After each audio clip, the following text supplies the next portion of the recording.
Break के बाद पुनः आप सभी का स्वागत है और लगातार जारी है सत्ता का संग्राम। दिल्ली की 70 विधानसभा सीटों पर चुनाव चल रहा है। कई दिग्गजों की किस्मत जो है आज ईवीएम में कैद होने वाली है और इस सत्ता के संग्राम पर दिल्ली विधानसभा की पूरी अपडेट के साथ हमारे सहयोगी जो है विनोद रस्तोगी हमारे साथ फोन लाइन पर जुड़ गए हैं। विनोद, बात की जाए जिस तरीके के 11 बजे तक की अगर बात की जाए तो सबसे ज्यादा जो वोटिंग है मुस्तफाबाद, संगम विहार और साथ ही बात की जाए तो यहां पर सीलमपुर और गोकुलपुरी में हुई है। तो वहीं सबसे कम मतदान की जो बात सामने आ रही है वो करोल बाग से सामने आ रही है।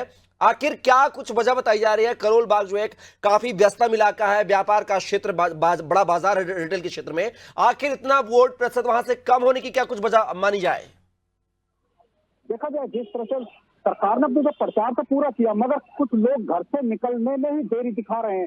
जैसे अभी आपने कहा मुस्तफाबाद 12 बजे तक अगर बात की जाए तो 22% प्लस का रेशो निकल के आ रहा है मुस्तफाबाद, संगम विहार जैसे एरियो से। और पूरी दिल्ली के अगर आंकड़ों की बात की जाए तो 20% प्लस का रेशो है। मगर कुछ एरियो पे छोड़ा जाए, जैसे कि आपने कहा रोहिणी हो गया, करोल बाग हो गया, या फिर पंजाबी बाग जैसे पॉश एरिया हो गया, यहाँ काफी स्लो वोटिंग चल रही है। अब विनोद, क्या माना जाए जिस तरीके से जो बात कर रहे हैं मुस्तफाबाद का, वहां से AIMIM यानी कि असदुद्दीन के पार्टी के जो है प्रत्याशी जो कि दिल्ली दंगों के आरोपी भी हैं, उनको यानी कि ताहिर हुसैन को टिकट दिया गया है। क्या एक तरफा यहां पर चुनाव माना जाए जिस तरीके से? क्या ये AIMIM की मौजूदगी की वजह से चुनाव माना जाए और ये जितना वोट प्रतिशत बढ़ रहा है, जो सबसे ज्यादा वोटिंग बताया जा रहा है मुस्तफाबाद में, क्या उसका यही कारण माना जाए?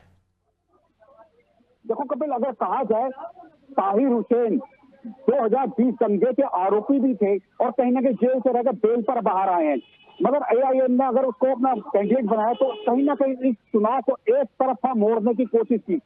मुस्तफाबाद देखा जाए विशेष वर्ग का खास एरिया है और वहाँ एक तरफा ही वोटिंग हो रही है और यही वजह है कि वहाँ निकल कर लोग घर से ज्यादा वोट निकालने की कोशिश करिए और वहां पे जो उनका मेन मकसद है 100% वोटिंग का है।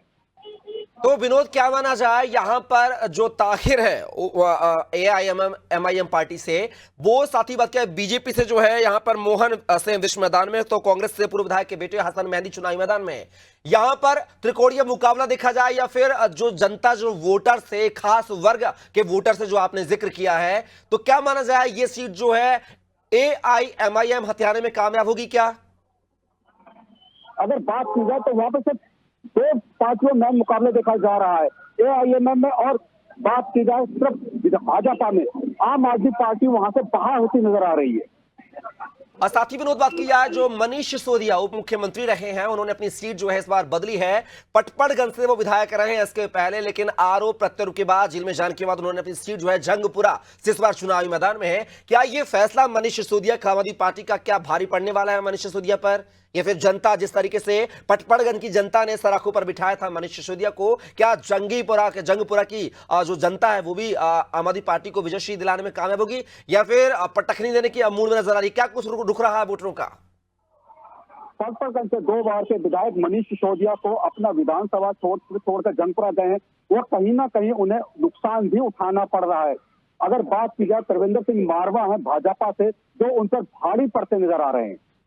अब विनोद, एक सवाल और जानना चाहूंगा, जिस तरीके से चुनाव आज है और आज देर रात्रि की बात किया है, तो जो सीएम है आतिशी, उनके पीए से जो है 5 लाख रुपए का कैश बरामद हुआ है, साथ ही स्याही भी बरामद हुई है। चुनाव से पहले देर रात्रि क्या वोटर्स को, चुनाव को प्रभावित करने की कोशिश आम आदमी पार्टी की तरफ से की गई है?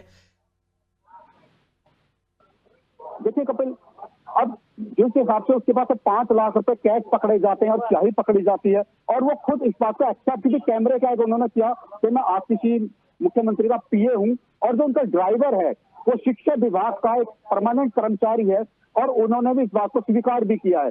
अब इसे कैसे किस एंगल से देखा जाए, ये तो चुनाव आयुक्त पर शिकायत भी गई, अब उनका काम है।